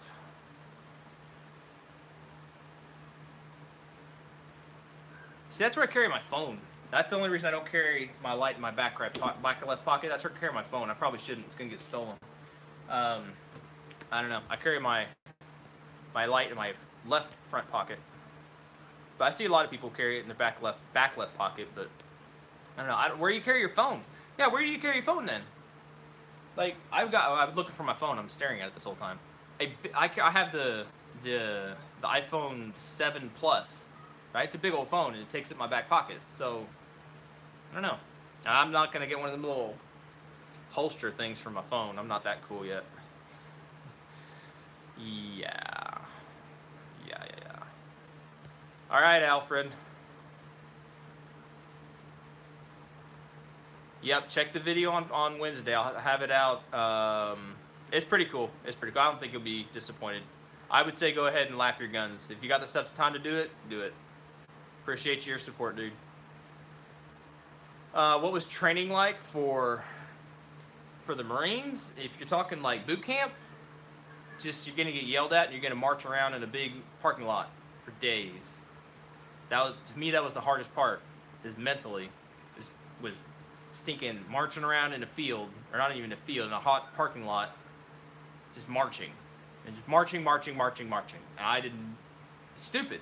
Is dumb, and I'm sure it's made to instill discipline and obeying orders and all this stuff. But dude, I haven't ever really talked about it. I made a video on it, and I never I didn't put it out because I didn't want to come across disrespectful, and I can speak from both sides because I am military and I am a Marine, so I can speak from that side. But and I may do a video on the Alert Academy. But I was kind of, if you ever see me wear a shirt, and I'm not wearing it right now, but a lot of my law enforcement shirts or something that looks like a Navy SEAL trident, it's not a Navy SEAL trident. Okay, they borrowed, I'm sure, some things from there, like the eagle itself, the big icon. But I went to a place called the International Alert Academy down in Texas. Okay, you can look that up if you want. But it is a Christian-based organization that basically stands for Air Land Emergency Resource Team, and it's designed to take young men, like 18 years, people straight out of high school, okay, to turn them into men, okay, people that are God-fearing men, that are focused and driven, you know, give them a purpose, give them something to do, and to mature them, give them a shock, and it will do that, and it will do that head over heels 100 million times better than the Marine Corps did, and I can say that. I can say that because I did both. I did the alert basic training, which is like I think it's 10 weeks, it's 9 or 10 weeks, I can't remember. And then I went back through it again, and I was cadre, so I was like a squad leader, okay? And it's a little bit different than in the military. The squad leader would be kind of like a drill instructor, but just a different hat, all right? You're not a, I guess you'd be more like a kill hat, I guess, I don't know. Anyway, so I went back through and did that. And after I did alert, after I did all those things, I went into the Marine Corps, and it wasn't a joke, okay? I'm not going to disrespect the Marine Corps that much and say it's a joke, but there are so many things that when you get a government organization, even the military, and this is live, so I can't go back and change this, and I probably will regret it, but there are so many things in a government-run organization that make it less effective. Let's say that. Okay, so you get Marines and folks, and in all respect to them, they have done some amazing, amazing, amazing things, okay? Marines are great. Military is great, okay? But in training, alert was so focused, and I've never been Special Forces, so I can't speak necessarily to that side, and I really wish I could, and I really, whatever, that's a different story for a different time. But alert it's a closer knit group. So I would almost imagine it'd be the same thing as a special operations kind of thing, to where you go through things that are so much harder, so much more difficult, whatever, so much more difficult than the stuff that I did in the Marine Corps. Boot camp, you know, infantry training, all that stuff. It was harder. The hikes we did were way fast paced. The hikes we did at Alert were focused on, you know, your endurance. You had to carry your 60, 80 pound pack if you're stupid enough to carry 80 pounds because you don't know how to pack. But you basically on this fast walk hike, you know, 50 miles in 24 hours or whatever it was, and just stuff like that. You're doing these things, right? And it's about accomplishing that goal, and it's a personal thing for you. You want to do it, but you're also doing it for your squad. You're doing it for your platoon, you know, for everybody. In the military, it's more or less, let's see how much pain we can get you. So when we go on our hikes, I was kind of looking forward to it because I was like, I was a good hiker. I was like, yeah, we can do this. Well, the whole idea was not about hiking. It was, let's put a pack on these people and make them shuffle walk, you know, for 16 miles or whatever. That is stuff like that. It got under my skin, and I really kind of left a bad taste in my mouth. So, and granted, that was boot camp, and that was for people that hadn't gone through this other stuff before. So I felt like I was being so micromanaged as a child in the Marine Corps. And the PT was not near anything like I was expecting. I was expecting to do all this stuff, and I kind of got disillusioned, so I'm probably not the right person to talk to about joining the military or joining the Marine Corps. That's why I say it takes a special person. You have to look past that, and I would say if you're going to go into the military, if you're going to do it, you need to do it. Don't do the reserve thing. Go into the military and do some special job, some specialized job, okay? If you do the low life, not low life, but the low level, just entry like grunt kind of stuff, grunts are there, and in the Marine Corps, yeah, we need the grunts. They're the main folks right there, okay? But if you're a driven person, you're probably going to be driven nuts, okay? Being treated like a kid. So push yourself and go do a specialized something in the military, okay? Enough said about that. Anyway. Yeah.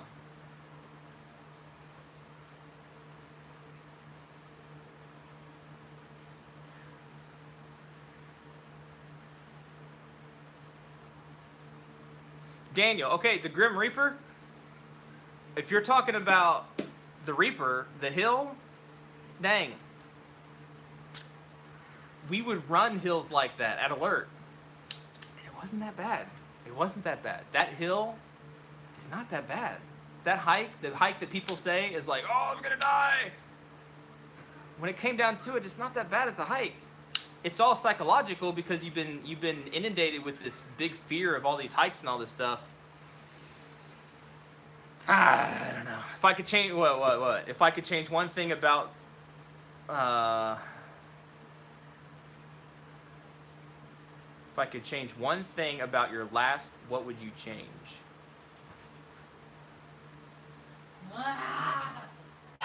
And they're still laughing at me. They're gonna sue you. Why? Huh? Because it's live. Oh. It is. Anyway, so now the kid's crying. Oh, so I'm way backed up in my comments. Okay. All right, Ron, you gotta go. That's cool. You assisted with SEAL team unit in '96. See, that's cool. SEALs and stuff, I got mad respect for them. I've never worked with them personally as a unit, whatever, but I've worked with them as individuals in different things. Phone in left pocket. Yeah, you could do that. You could do that. Ha! Yeah, she probably did say I needed to wrap it up. Yeah, the Grim Reaper. It's not that bad. If you could change one thing. Oh, about my life?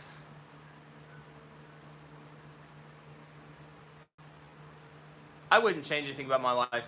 No. See, the way I see it, I'm not a Calvinist, okay? I'm a Christian. Definitely. Hardcore Christian, okay? But I'm not a Calvinist. And God does not dictate every single little bitty, itsy bitsy, teeny tiny thing. We live in a sin-broken world, okay? God did create everything. He's not a watchmaker. He didn't just let it go, but he created everything. Man broke it. Now man has to live with the consequences of a broken world, okay? What's the safe combination? Nick, whatever. Okay, so we live in a broken world, right? I'm try not to get on too much of a rabbit trail here. But to change anything in my life, okay? Since we live in a broken world, stuff happens. God doesn't do things. When I shot my hand, God didn't do that to me. That was because I made a stupid decision to do one thing that led to another thing that I shot myself. So would I change that? I would prefer have not to have shot myself, but it changed things. It gave me an opportunity to watch my kids, you know, to spend time with my family that I would not have had that time. It answered questions as far as where were we going to move? What are we going to do?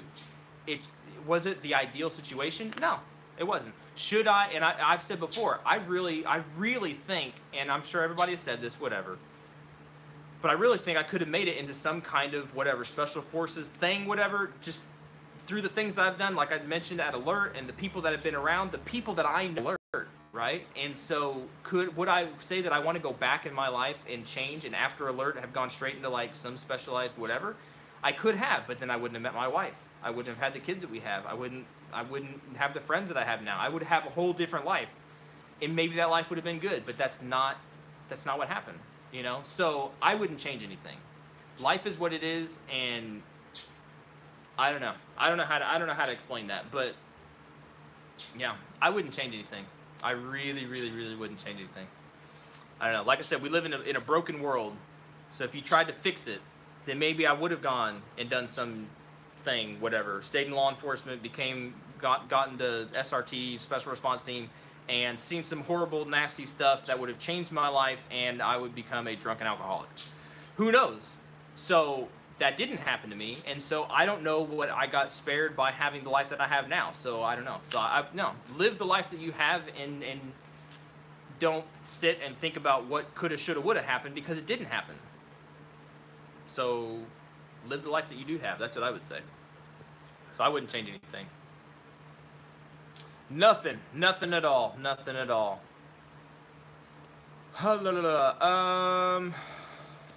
She already left. Can't say hi. She left. If you feel like this world was a black cloud over it, even if its skies were blue. What? You feel like the world is a black cloud over it, even if the skies are blue. Well, it's a broken world, yeah.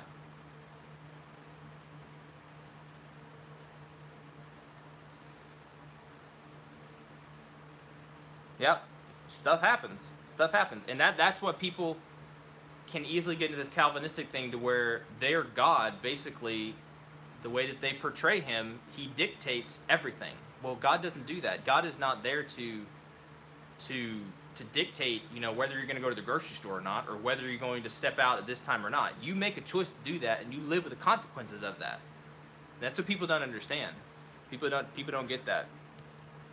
If God is actually out there dictating things, that's what they got to keep in mind. If God is actually out there dictating things to the point of micromanaging everything, then that means that God is causing evil. Well, God doesn't cause evil. He isn't. He's good. He doesn't cause evil. Man allowed evil into the world. And so since man did that, we have to live in that world that now has evil in it until Jesus comes back and restores everything how it was supposed to be, which he will. So you better be ready for that. I'm going to get preaching here in a minute. You better be careful. All right? But he is going to come back, and he is going to fix everything. Well, if you're not ready for that, that's a bad thing. But until that happens, we're living in a broken world, and you can't have clean, perfect things in a broken world, right? So, yeah, bad stuff's going to happen. But it's not that bad things happen to good people. It's that things happen to people, good or bad. God says God causes the rain to fall on the just and the unjust. It's going to rain.